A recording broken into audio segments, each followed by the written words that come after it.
لہٰذا میرے پیارے سامعین، میں کلام مجید سے نا آپ کی خدمت میں دو مقامات کی تلاوت کرنا چاہتا ہوں۔ ایک ہے سورہ مومن، اس کو سورہ غافر بھی کہتے ہیں، قرآن پاک کی سورت 40 نمبر، اس کی آیت نمبر ہے 28۔ اس سورہ کا نام ہے سورہ مومن۔ اس سورت کو سورہ مومن کیوں کہتے ہیں ابھی آپ کو اندازہ ہو جائے۔ اللہ پاک فرماتے ہیں کان رجل مومن من آل فرعون یکتم ایمانہ۔ جب جناب کریم اللہ نے قوم کے سامنے اللہ تعالیٰ کی وحدانیت کا درس رکھا، توحید کی بات رکھی، تو قوم تو ظاہر ہے ہر درمی پہ اتر آئی۔ تو ایک ایسا شخص اٹھا جو بظاہر دل سے مان چکا تھا، ایمان لا چکا تھا، لیکن اس نے اپنے ایمان کو ابھی تک کسی کے سامنے ظاہر نہیں کیا تھا۔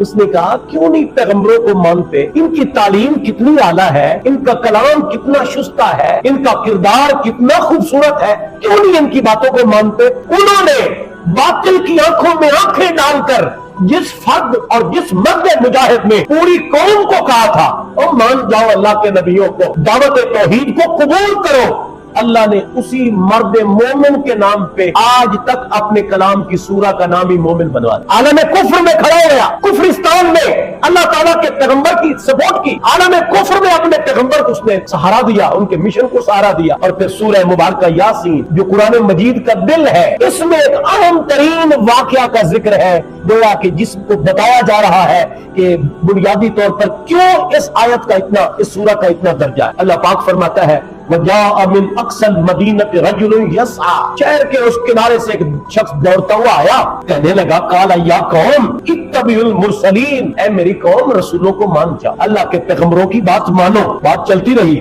اتبعوا من لا يسألكم اجرا وهم مهتدون۔ اللہ تعالیٰ فرماتا ہے اس نے یہ بات جو شروع کیا نا قرآن پاک کی آیت مبارکہ نمبر 20 سے اس کی بات شروع ہوئی، وہ اپنے قوم کو متوجہ کر کے بتاتا رہا، اور حتیٰ کس نے کہا انی آمنت بربکم فاسمعون، اے میری قوم سن لو، میں پورے مجمع عام میں کہتا ہوں میں اللہ کے نبی کی دعوت کو قبول کر۔ للکار کے کہا، پوری قوم میں اس نے کہا میں اس پیغمبر کو مانتا ہوں، اپنے نبیوں پر میں ایمان لاتا ہوں۔ اب کیا ہوا، قوم نے اس کو روند ڈالا، اس کو اتنا انہوں نے زد و کوب کیا حتیٰ کہ اس کے بدن اتھر سے انتڑیاں باہر آئیں۔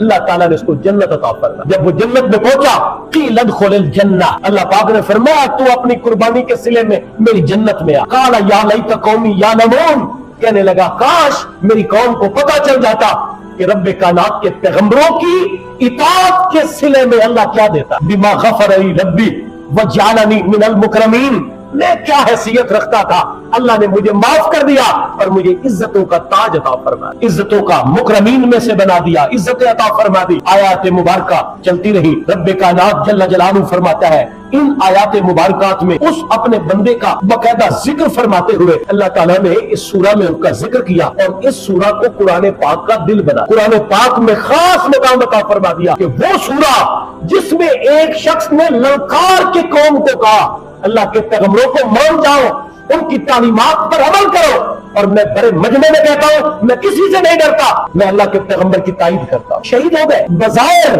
ان کا جسد مبارک دنیا میں وجود نہیں باقی رہا، لیکن رب کائنات نے ان کا ذکر ابدی بنا آج تک قرآن پاک کے دل والی سورہ میں محفوظ کیا۔